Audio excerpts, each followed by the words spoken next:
run through the first 9 verses very quickly. We'll pick it up at verse 10. And then my hope, my prayer, is that we will finish off the chapter today. But perhaps those are the hopes and the prayers of a week-old man. Deuteronomy chapter 6, this is how it's broken up. The entire chapter is broken up into 2 sections. Reasons to obey the law, verses 1 through 9, which we'll fly through in just a minute. And then, remember the Lord, verses 10 through 25. Let's look at these. In reasons to obey the law, here's what we saw. I'm going to go ahead and put all of these up there real quickly. Come on, there's a couple more, and right there. That's how the first 9 verses was broken down. Moses was giving the people reasons to obey the law of God. And the first one was that he gave the law so that they could follow it in the promised land. It would help them to set up, to establish their society in the promised land. They would need these rules or these laws. Every society needs laws. If a society does not have laws, then it will crumble in chaos or anarchy. A society cannot exist without some rules, without some guidelines, without some laws, whether they be many or few. I prefer few, but a society needs laws. We need laws here in Menifee, don't we? We need laws governing which way traffic goes. We need those yellow lines. We need those white lines. We need lights that are green and red and yellow. We need all of that. We need turn signals and all of those different things. We need laws governing how we use our electricity. Why? Because if we do not have laws or guidelines on how we use our electricity, then we could get together here and build a high school room for ourselves and probably burn it down, because you need guidelines telling you how to use electricity, where it's got to go, how many feet it should be away from, this plug away from that plug, and, these lights and what you can plug in and what you cannot, what kind of wiring you can use. We need those kinds of rules and guidelines. And so they were given these laws as guidance for the new, life in the new land, in the promised land. The next thing that we have the law for is to fear the Lord. The law, as we are learning on Wednesday nights going through Galatians, the law it guides us back to the Lord. It's not just laws just for the sake of laws. We have driving laws here, or street laws, signs. The signs, the size of them, the color of them, the frequency of them, all of those are governed by laws. There's rules, there's guidelines for all of that. And it's a good thing, because the ultimate purpose of the laws on the street is not just to have laws on the street, but it is to get you and I home safely. And we know that when people break the laws, then people do not make it home safely. Okay? Same thing. We've got the law of God. The children of Israel were given the law of God for following in the promised land, but also to learn to fear the Lord. It was driving them back to the Lord. We also saw in the first 9 verses that one of the other reasons to obey the law was to flourish. God wanted to bless the people. And in order to do that, the way that he chose to do that was through their obedience to the law. Here's the law. If you obey that, then you will flourish. He actually told them, you will have lots of kids. Because having lots of kids is a sign of a family that is flourishing, generally speaking. Sometimes you get those weird situations where some parents have lots of kids and they did it for the wrong reasons, the wrong purposes, and things are, chaotic. But generally speaking, lots of kids is a sign of flourishing. And then he said that there was another reason to obey the law, and that was to help you focus, to help us focus. To help us focus internally and externally. And that is the section where we got the great Shema. Remember that? Shema Yisrael Adonai Eloheinu Adonai Echad. Hear, O Israel, the Lord our God, the Lord is one. That incredible statement.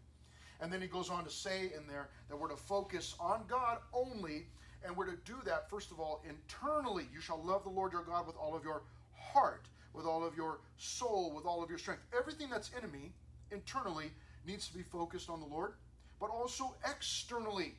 You shall teach them diligently to your children. Talk of them when you sit in your house, when you walk by the way, when you lie down, and when you rise up. You shall bind them as a sign on your hand, and they shall be as frontlets between your eyes. Those of you that were not here last week, let me explain what you are looking at. You're looking at a young man being arranged by his dad. His dad there, as you can see, has his head covering, the yarmulke.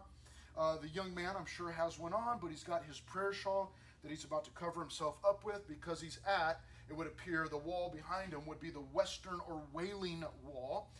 You can see up on the top right-hand corner, in that crack, you can see those white and orange little things. Those are pieces of paper, little scrolls, where they would write their prayers down and stick them in those inside the wall with the hopes that God would answer their prayer. But as you can see, he's got his phylactery on his head.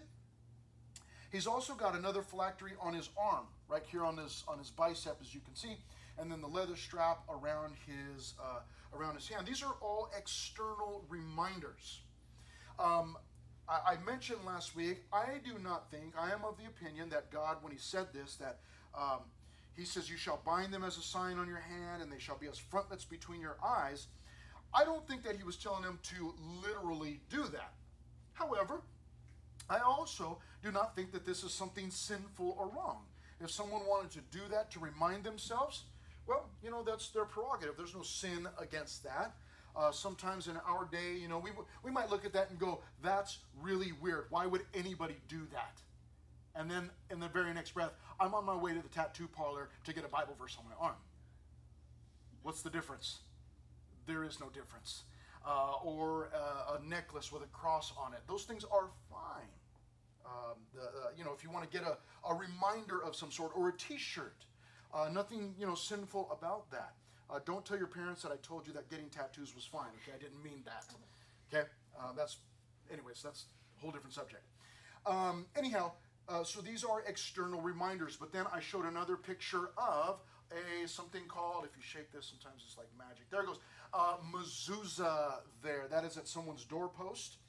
And what this is for is they take that and they put scriptures from the Word of God. Again, scrolls inside of there.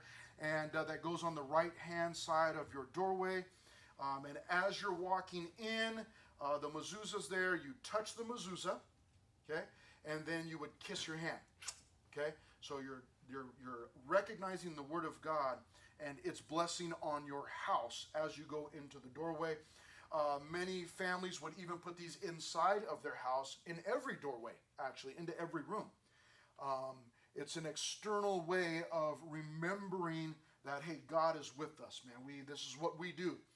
Joshua will go on to say later on, as for me and my house, we will serve the Lord.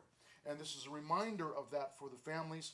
I do not dress like that, although I have a prayer shawl. I bought it just as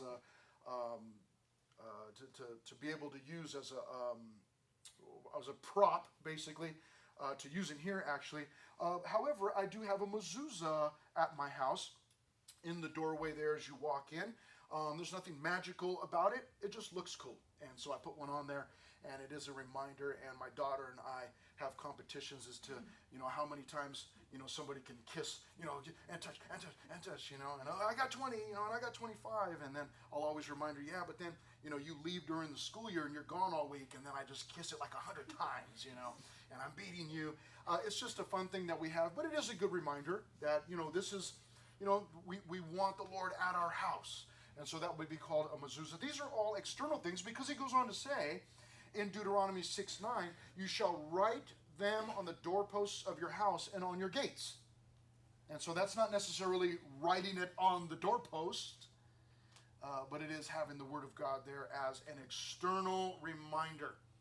Now, we can jump into verse 10, which I think we actually read last time a little bit. But here's the second main division in this chapter, and it is to remember the Lord. Seems like a simple thing. Like, I mean, why you got to tell us so many times? Because we forget the Lord. That's the truth. We forget the Lord, and we need to be reminded. And sometimes it's at your home, and it might be the way that you are treating your siblings, your brother or your sister, and then your mom or your dad says, "Hey, remember, we need to treat each other with kindness. We need to love one another." That's a reminder of the Lord. You go, "Oh, that's right, okay." And you feel guilty and you stop. So we need to be reminded often. Let's look at what Moses tells them. In verses 10, 11, and 12, he tells them to remember the Lord regardless of material blessings. So it shall be, when the Lord your God brings you into the land of which he swore to your fathers, to Abraham, Isaac, and Jacob, to give you large and beautiful cities which you did not build, houses full of all good things which you did not fill, hewn out or dug out wells which you did not dig, vineyards and olive trees which you did not plant. When you have eaten and are full, then beware lest you forget the Lord who brought you out of the land of Egypt from the house of bondage. Now, seems like a strange reminder for people that evidently belong to the Lord, that worship God. The reminder is to remember the Lord regardless of your material blessings. However, though it may seem strange, it is true, in fact, that this becomes a challenge for people, generally speaking. Tegan, one of your fellow students, and I were communicating over the weekend about this very fact. He was reading a portion of Scripture and had a question, and we were kind of texting back and forth.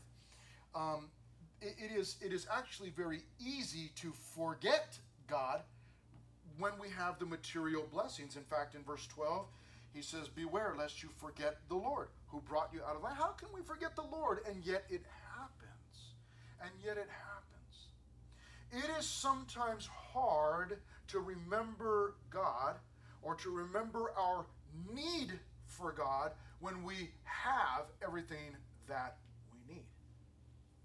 Oftentimes we remember the Lord when we have what we do not, or when we do not have what we need, such as a healing for my mom or my dad or my grandmother who has cancer. I've got a closet full of clothes. I've got all the shoes that I could ever want under my bed. Well, not all the shoes I could ever want, right? But I've got shoes under my bed, and I go to the refrigerator, and if I don't like what's in there, then I go to the refrigerator out in the garage, and then I find something in there. And if there's not something in there, then I go to the freezer that I have in the garage and look in there to see if there's something, because they're all filled. And so I've got everything that I need, but when I don't have what I do need, a healing for somebody's life, then I remember the Lord. You get the point? And so oftentimes when we have material blessings, we can forget God very easily. I was talking with Tegan again this morning after having texted over the weekend, and just explaining a little bit more that, when we have material blessings, then in a sense, we do not have a daily need for God. Remember that prayer in the Bible? Give us this day our daily what? Bread. Yes. I don't need to pray that prayer, do I? Because I don't have daily bread. I've got like weekly bread. I've got, a couple weeks worth of bread. I've got a month's worth of steak. I've got 2 months worth of, if your parents are preppers, then you got 8 years worth of, whatever the food might be in cans, and you've got fruit, and you've got all the different things that you have. And so I don't have to trust God on the daily for my food. You understand what I'm saying? We've got closets jam-packed with clothing. When I go into my closet, I got a bunch of t-shirts in there, man, and pants and shorts. I got more soccer jerseys than any normal person needs. I've got too much stuff, in fact. But when I have that, then I do not need to trust God daily for my clothing. See that? I've got gas in the cars. I do not need to trust God daily for my gasoline. So do you understand what I'm saying? We have so much that it limits us in the sense that I don't need to trust God for these things daily. And even when I run out of gas, or I run out of clothing, or run out of shoe, or my shoe game is running low, I've only got 8 pairs now, instead of the normal 12. When it starts to get low, what do? Jump online. I've got money. I don't need to trust God for the money. I got money. And then, cha-ching, Apple Pay, boom, boom, done. I got more shoes on the way. So there are things that we don't need to trust God for. And so you understand what I'm saying? You see how we can get carried away with that stuff? Where I've got everything I need. I don't really need to trust God. I'll trust God when my grandma gets cancer, and that I can't do, so then I'll trust him for that. We want to remember the Lord constantly. We want to remember the Lord regardless of material blessings. Do you know that the people did this? If you go to the book, one of my favorite books in the Bible, the book of Haggai, Hagggai. It's in the Old Testament. It's considered to be one of the minor prophets. I love it because it's an incredible story. Plus, it's only 2 chapters long. So you can read it in like 10 minutes. I love that. But in the entire reason that the book of Haggai was written was because the people had gotten so busy building their own homes, beautifying their own homes, that they forgot God. You go, what? Nobody does that. Bet. Wait till you get a little bit older and it's time to buy a house and see how carried away you can get. You'll be struggling to remember the Lord while you are, having your home theater installed. You'll be struggling to remember the Lord when, you get your house all geared up with all the tech, and yeah, I'm in the Philippines on vacation this week, but here, let me mow my lawn, beep beep, on your phone or whatever, and you'll struggle to remember the Lord. The more that we have, generally speaking, the harder it is to remember the Lord. And the book of Haggai is written all about that. People who got so busy beautifying their own homes that they actually left the temple, God's temple at the time. Go back and read it for yourself. Read the story. Was actually a slab of stone. That's as far as they got. They got that far, and then somebody scared them. They stopped building and said, let's build our homes. And God's house was a slab of stones. It happens. That's what happens. So we've got to be careful, you and I. The amount of material goods that we intake. We don't want to get carried away with that. We want to learn how to be content with things that we have. For he himself has said, I will never leave you nor forsake you. We want to be content with having the Lord. So be careful that you remember the Lord regardless of material blessings. Again in verse 12, beware lest you forget the Lord who brought you out of the land of Egypt from the house of bondage. Whitney Houston. Anybody like Whitney Houston? I don't know who that is. Really? Okay. Oh, that's good. That's good. Incredible singer back in the 80s. Ladies of the 80s. Her and so many others started singing in church. And then eventually died of a drug overdose. How did she get from here to there? You get the material stuff, man. You get the gear. You get the full bank account. You get more than you can handle, and you don't need God. And so I just step out of the way, Lord. I got my stuff, and I'm trying to party, and I just need you to leave me alone. And eventually, you find yourself in a place that you never thought that you would ever be. So we've got to be careful, be content with such things as you have. Just be content with what you have. Right?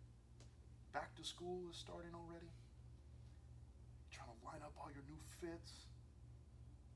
Remember the Lord. Remember the Lord. Say, hey, how much do I need? How much do I need? Am I good with what I got? I dare you. I dare you to go back to school with the same clothes you wore last school year. Dare you. Just dare. That's just a dare. Doesn't prove your spiritual condition. I just dare you. I used to love doing that. Go back to school on the first day, same old Vans I was wearing the year before, like same old clothes, and then eventually I'd get some new clothes or whatever. But listen, remember the Lord and reject idolatry, verse 13. Verse 13 down to verse 19. You shall fear the Lord your God and serve him, and shall take oaths in his name. If you're going to take oaths, make promises, do it in his name, not in the name of another idol or another so-called God. He says, you shall not go after other gods. Don't go chasing those gods or seeking to worship them. The gods of the peoples who are all around you. Now, I don't want to go too far into this, but let me just mention something here. Are you and I getting caught up in chasing the same gods that the rest of our society is chasing? They chase the god of money. They chase the god of fame. They chase the god of cars. They chase the god of, all the different things. Is it okay to have lots of money? Yes. Is it okay to have a super nice car? Absolutely, especially if you take me for a ride. Is it okay to have lots of nice clothes? Absolutely. Is there anything wrong with having expensive tennis shoes? I don't think so. That's your thing, okay? It's not my thing. Doesn't mean you're sinful. Doesn't mean you're forgetting the Lord. Just be careful that you're not getting caught up in chasing the same things that the people around you are chasing after. That's what he's telling him here. Look at verse 15. For the Lord your God, he tells him why. For the Lord your God is a jealous God among you. Remember, he had said that before. Remember, there's a difference between jealousy and envy. Envy is, I want that hat that you have. I don't want you to have it. Charlie. I don't want one like it. I want that one. And I don't want Charlie to have it. That's envy. That's envy. Jealousy is, listen, I like my docks, and I don't want to lose them. So everybody stay away. You're like, I would not touch those things with a 10-foot pole, right? There's a difference. Envy is, I want what you have, and I don't want you to have it. Jealousy is a fear that I would lose something that's mine. And God here, for the Lord your God is a jealous God. He does not want to lose the worship that they were giving him. He doesn't want them to give it to one of these other false gods. Verse 15, lest the anger of the Lord your God be aroused against you and destroy you from the face of this earth. Wow. That went south real quick. Did you get that? You didn't get that. You're still asleep. Look what he said. Verse 14 and 15. You shall not go after other gods, the gods of the peoples who are all around you. For the Lord your God is a jealous God among you, lest the anger of the Lord your God be aroused against you and destroy you from the face of the earth. Did you get it? He said, listen, don't go chasing or worshiping other gods, okay? Because, and this is what God is saying. God is saying to his people, listen, don't go after worshiping the other gods, because I'm a jealous God, and if you do that, I'm going to kill you. See that? I mean, that went south real quick, man. Don't do that, because he'll wipe them off the face of the earth, he said. And you all know, and I know, that that's exactly what they ended up doing. And God kept his word. Years after this. Verse 16, he tells him, you shall not tempt the Lord your God as you tempted him in Massah. Don't go after other gods. Don't go after golden calves. Don't go after any other idols. You shall diligently, that means carefully, you shall diligently keep the commandments of the Lord your God, his testimonies and his statutes, which he has commanded you. And you shall do what is right and good in the sight of the Lord, that it may be well with you, and that you may go in and possess the good land of which the Lord swore to your fathers, to cast out all your enemies from before you, as the Lord has spoken. So note, he's telling them, generally speaking, that if you follow the Lord, you are going to be blessed. Just keep following the Lord, and the Lord is going to push your enemies out of the way. He's going to free you from your enemies. He's going to protect you. And it's a general biblical principle for you and I, that when we follow the Lord, when we stay true to the Lord or faithful to the Lord, then what he does is he makes a way for us. He prepares the way. He protects us when we're on the way. It's a general principle. Obviously, you all understand that even the godliest people are going to suffer. Things are going to go wrong. Even the godliest people get sick. He's not saying you'll never get sick. Nothing will ever go wrong. It's a general rule that as you serve the Lord, he's telling him, serve the Lord. Keep your eyes on me, and I will prepare the way, and I'll protect you along the way. Now, let's move into our last section here. So we have remember the Lord regardless of material blessings. Remember the Lord and reject idolatry. Remember the Lord and recount the story to your younger generation. Verse 20 down to the bottom, verse 25. When your son asks you in time to come. Now, I've just lost some of you there because, you're all thinking, I don't have any sons. I know you do not have sons. There's only a few of us in here that have sons. I realize the rest of you do not. But you are going to go down for a nap one of these days, very soon. Take a nap or you're going to go to sleep. And then you're going to wake up and you're going to be like 32. Okay? You're going to have a dad bod. Stretch marks.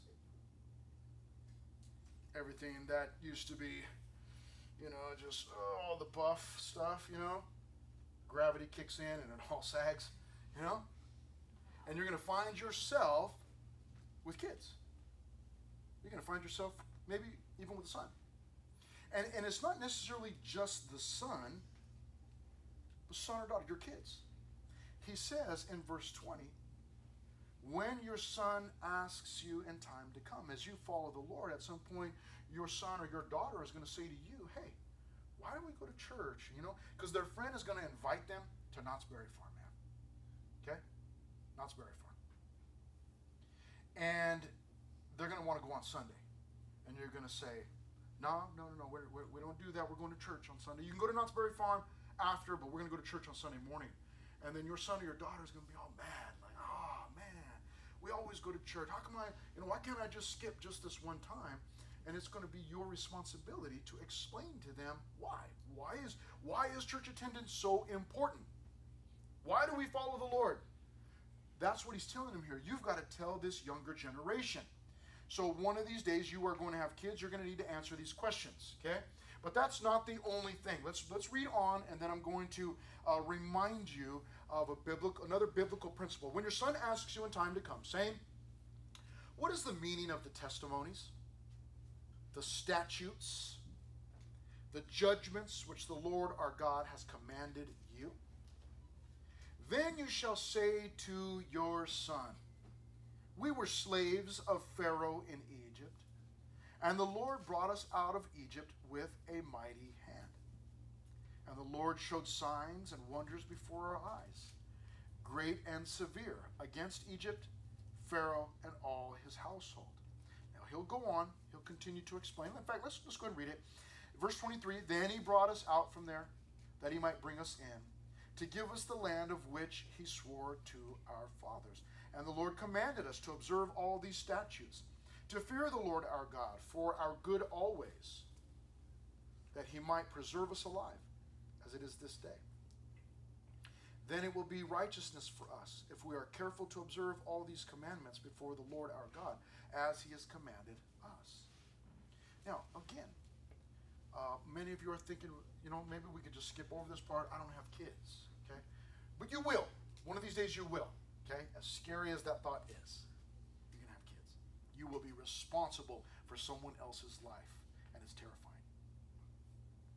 But let me introduce to you something else. Not only this idea of teaching your kids, your future kids, when you have kids, but let me introduce to you something else that I believe applies here, a biblical principle once again, and that is of the older teaching the younger.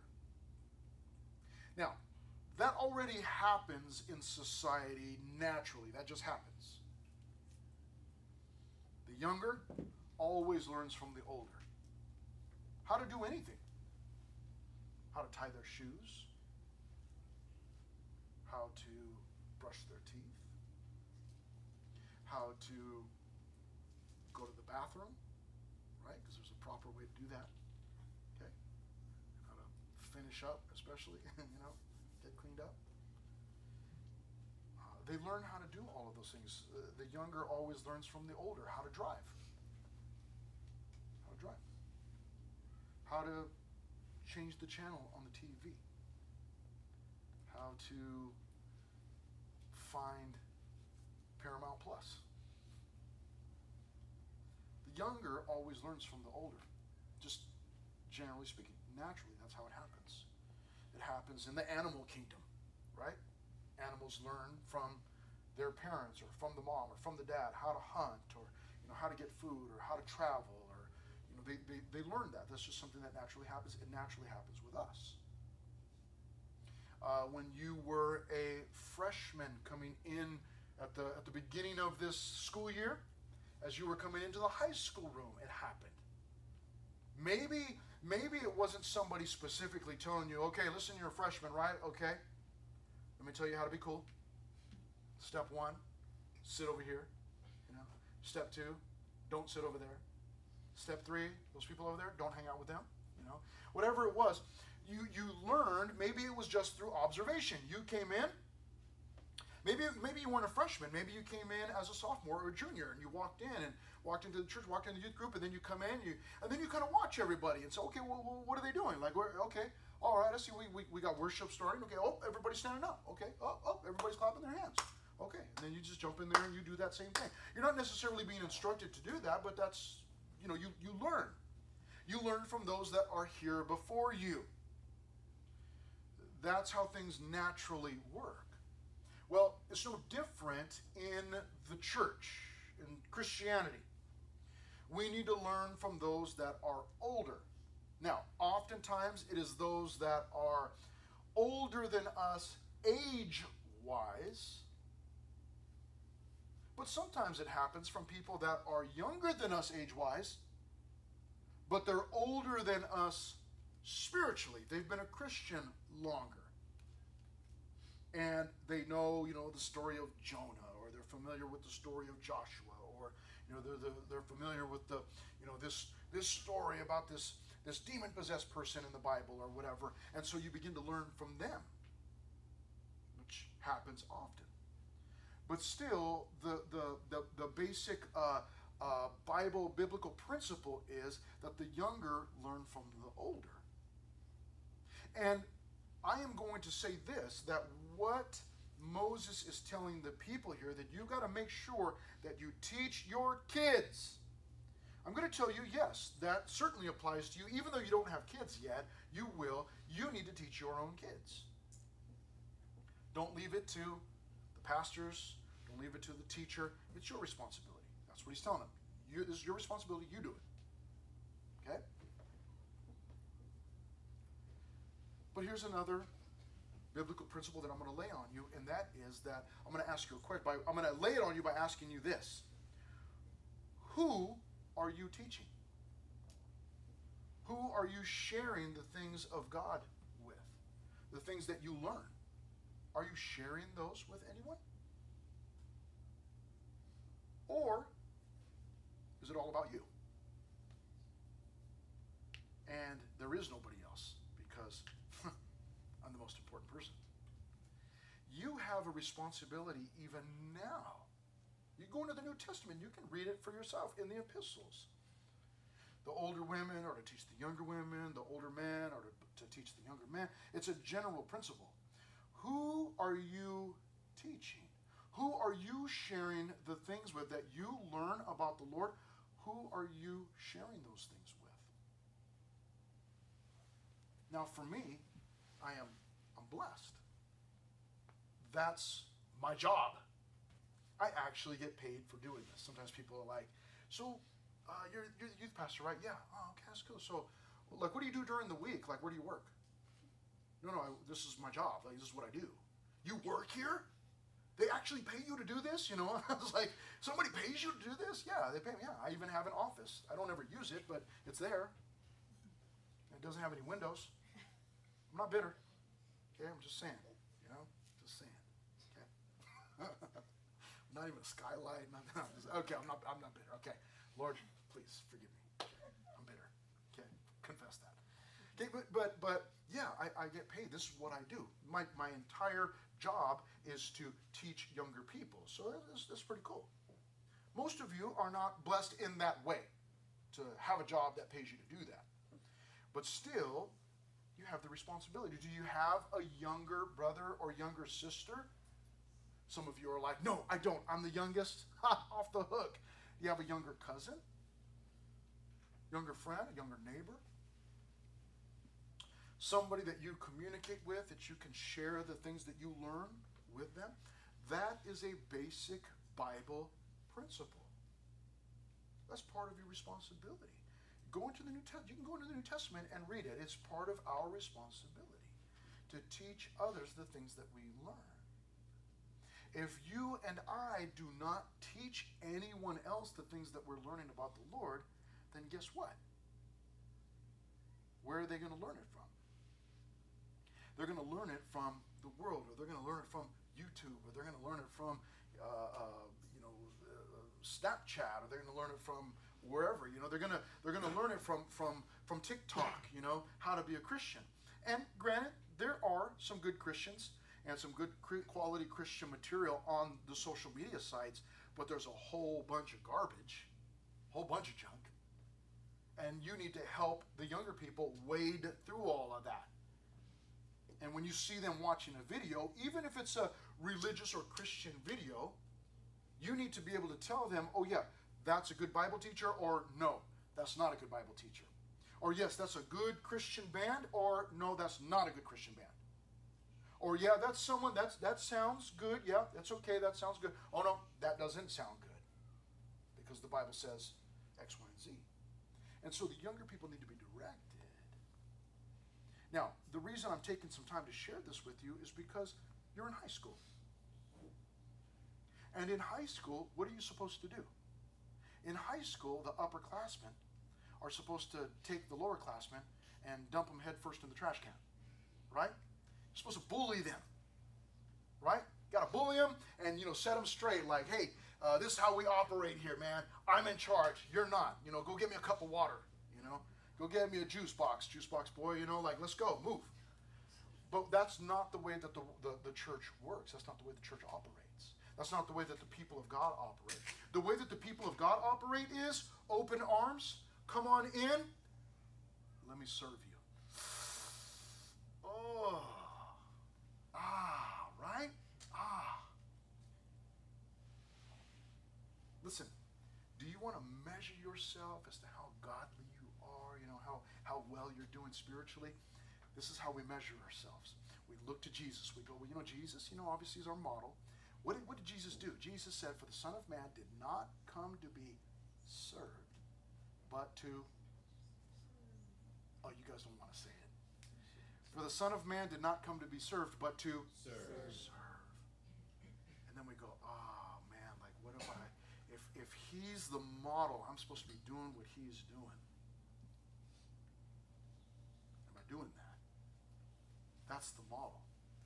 For every young man in here, you're going to come to a point in your life where you're going to question, am I a man or am I still a little boy? Where am I at? You are a man when you do what Jesus did. What did Jesus do? He served. For the Son of Man did not come to be served, but to serve. That is the mark of a man. It's also the mark of a woman, obviously, maturity. But for the young man, that's a need in our lives where we get to a point where we go, what am I here? Am I a man yet, or am I still a little boy? And who tells me? There's no certificate. There's not, some course that you can take, some online course to say, that the government puts out, here it is, 7 steps, and then you too are a man. Now, they will tell you when you are 18 that you turn 18, you're officially an adult. But we all know that's not always true, right? Because there are some 20, 30, 50, 40, 60, 80, 90-year-old kids, right? How do I know when I'm an adult? When I serve, when I do what Jesus did. And Jesus came not to be served, but to serve. And so you and I, this is our responsibility to do, to recount the story, to tell, the younger generation, hey, here's how you follow the Lord. Here's what I've learned so far. Here's where a lot of us this is where we get mixed up. We think that we need to teach the younger generation everything that there is to know about the Bible. Nobody ever said that. Nobody ever said that. Did you notice in here as we're reading that God didn't say, make sure that you tell your children how to fish? Why did he not tell them? Because that's not the goal. They're not fishermen. Just teach them what I'm teaching you. That's it. That's how it works. Just whatever you learn, teach it to somebody else. That's it. You don't have to teach them what you do not know. Just what you learn, teach them. And then as you learn more, teach them that. And then as you learn more and more, teach them that. That's the idea. That's the biblical principle. Is that you and I would find somebody younger than us, whether that means younger age-wise or younger in the Lord, they haven't been a Christian as long, and you share the things that you know with them. Just the things that you know. And when they say, well, what is, how did God do such and such? You just go, I don't know. I'll look into it. I love telling people that, because they come to me, it's like, hey, pastor, what about, can I ask you a question? Sure. Hey, what about this in the Bible? I don't know. What do you mean you don't know? Yeah, I don't know. I'm not sure what that means. I'll read it, I'll look into it, but I don't know what it means. I don't know everything there is to know about the Bible. Relax. I don't know what that means, but I'll tell you what this means. Well, I don't want to know that. Well, that's all I know. So let me just share with you what I know. So some of us need to, you need to jump on board, man. You need to get on the bike and start moving. Like, hey, you've got a responsibility to start sharing these things with other people. If not, you grow stagnant. If not, you grow stale. If you don't do that, then there's no water flow, right? You know what happens when there's no water flow? The water gets dirty, it gets stagnant, it stands still. You want to keep it flowing, keep it moving. Fresh water, okay? That's what you want. And so the way that happens is you and I always looking for someone else that we can share these things with. Sometimes it's mom and dad. Sometimes it's somebody way older than you because they're younger in the Lord. And you share that with them. So don't get fixated on just the age. Well, I can't teach this person because I'm 15 and they're 16. No, you can share it with them. Share what you've learned. Recount the story. So extremely important. Father, thank you so much.